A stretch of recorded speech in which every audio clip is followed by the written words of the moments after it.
मनुष्य जीवन का मुख्य उद्देश्य है परमात्मा का पाना, और यदि परमात्मा प्राप्ति नहीं हुई तो फिर वैसे ही अपना जीवन नष्ट करना होता है।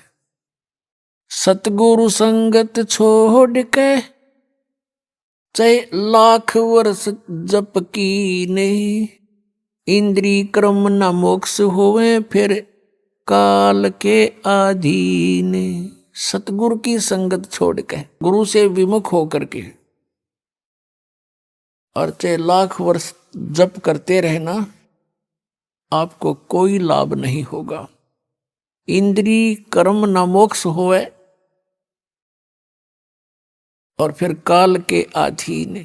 पुण्यात्मा, आत्मा जब से भगवान से बिछुड़ी है, कुछ दिनों के बाद ही इसको एहसास हो गया कि हमसे कुछ खो गया है,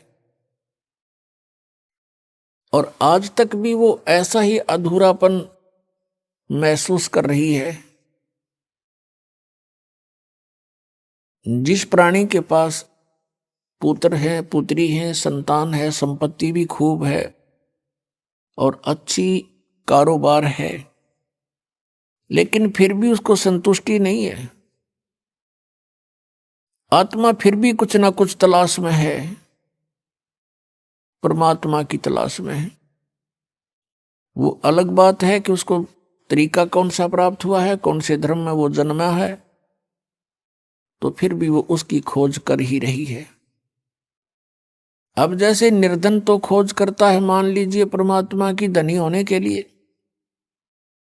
निसंतान ढूंढ रहा है भगवान को, न सोच लेंगे संतान के लिए।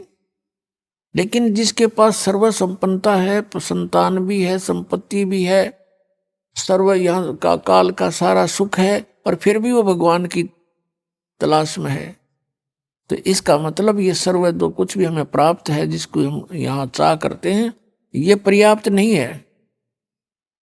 इसके अतिरिक्त भी कोई कार्य है जो आवश्यक है। अब हमने उस आवश्यक कार्य को करना होगा। हम पहले अपना जो अनावश्यक कार्य है, केवल रोजगार के लिए, पेट के लिए, इसमें ज्यादा समय डिवोट कर रहे थे। अब हमने ये ज्ञान हो गया कि मनुष्य जीवन का मूल उद्देश्य परमात्मा प्राप्ति है, तो अब हम अत्यधिक समय अपने भगवान के पाने के लिए लगाएंगे। अब वही समय होगा, वही आपका कारोबार होगा, वही क्रिया होंगी। आपकी जो सांसारिक जो क्रियाएं हैं, जैसे पेट के लिए गुजारा सभी करते हैं, कोई सर्विस करता है, कोई दुकान किए हुए है, कोई किसान का काम करता है, कोई सर्विस कर रहा है, कोई मजदूरी करता है। काम आपका यही रहेगा, लेकिन इसमें भगवान का समय अधिक लगाना पड़ेगा। हमने कैसे लगाना पड़ेगा? कई कहते हैं समय नहीं मिलता। समय आपके पास बहुत है, उस समय को हम समझ नहीं सके और उसका दुरुपयोग करते रहे। अब जैसे आप बस में बैठकर सफर कर रहे हो, आपके पास मंत्र प्राप्त है, आपको बैठ के बस में और अपना सुमन शुरू कर दे। इधर उधर झांकिया में देखा नहीं, किसी साथी ते बात गणी करे नहीं, और अपना मंत्र करता रहे, तो वो 2 घंटे आपका समय सदुपयोग हो गया।